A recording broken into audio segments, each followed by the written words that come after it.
Oh, crap. It's finally here. Let's take a look at Dbrand's Killswitch case for the Nintendo Switch 2.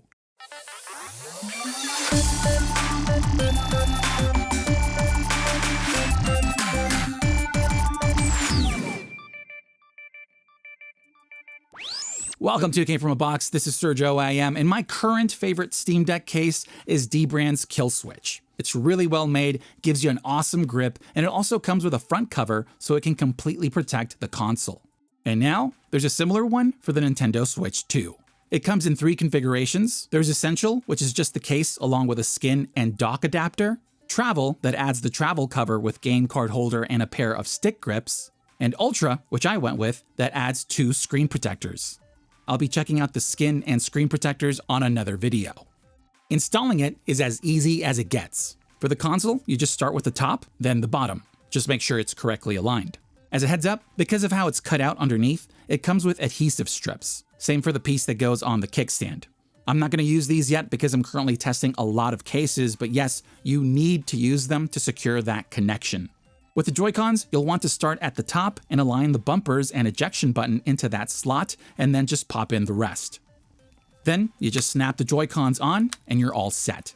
But while getting a feel of it in hand, I heard this. Oh.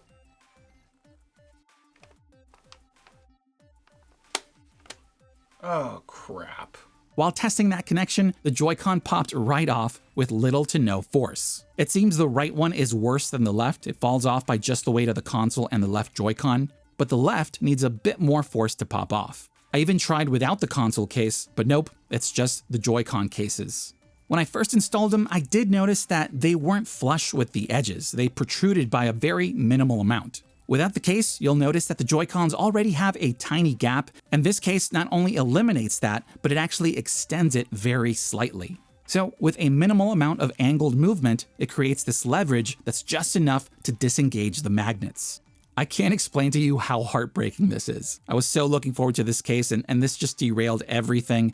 But to be fair, let's check out the rest, and I'll touch back on this after. The console case has cutouts for just about every button, vent, and port, and for the most part, it just tries to stay out of the way. The power and volume buttons are a bit recessed. We have full access to the top USB-C port, audio jack, game card slot, and microphone. Same goes down here for the speakers, vents, and USB-C port, but not the rubber feet on the edges since it's too thick. And we still have full access to the kickstand that, yes, even with the grips, still works. The Joy-Con grips are big. The design gives those flat-bottom Joy-Cons some very needed junk in the trunk, and on it, we have this micro dot texture throughout that feels fantastic, and it has these lines across that, paired with its very curvaceous design, makes it so it locks into the palm of your hand, giving you a very secure, grippy grip. Let's go with that. The travel cover is made of a rigid plastic that's frosted and semi-transparent, along with these embossed buttons and sticks. It has this elastic bungee with a plastic and metal latch that wraps around the console and locks into this slot. On here, it covers the entire front section and it curves around the corners to protect the shoulder and trigger buttons as well. And up top, it has a cutout so you can access that USB-C port to charge it. The case is made of thick and durable impact-resistant thermoplastics that protect the back, and it curves in towards the front with this thick lip on every edge. Paired with the travel cover, this makes it one of the most protective options out there. I've dropped my Steam Deck with it before and it survived, so I can attest to that.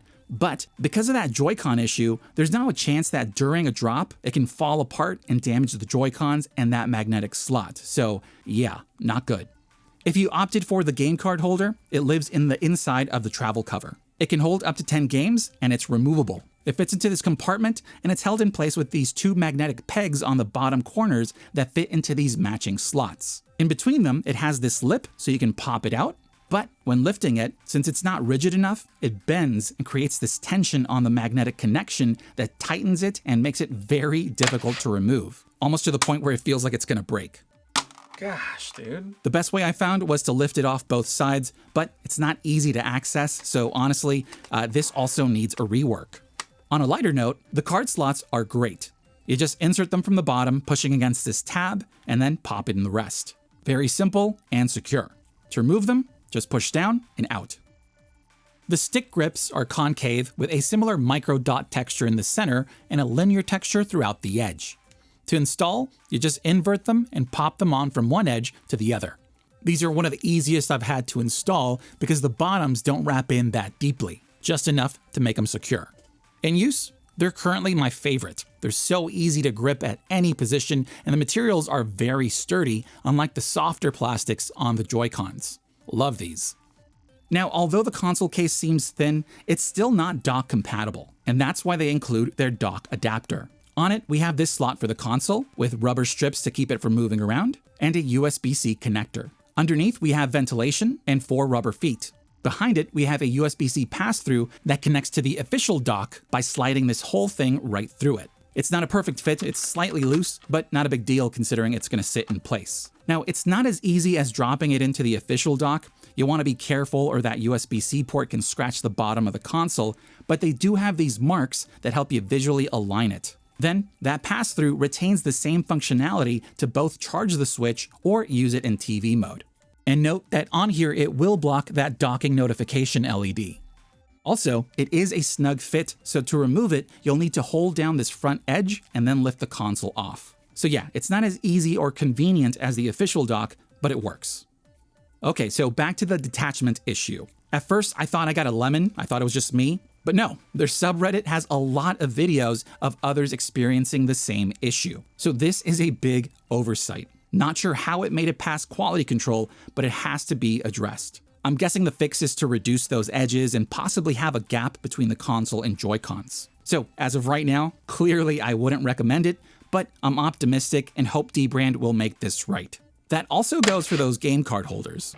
So I did submit a support ticket, and if you bought one with this issue, I'd suggest you do the same, and I'll post on the social channels when I hear back. Now, to be completely fair, yes, you can use it like this, but you have to be careful. You'll want to avoid moving the Joy-Cons apart, maybe try to keep some inward force to help.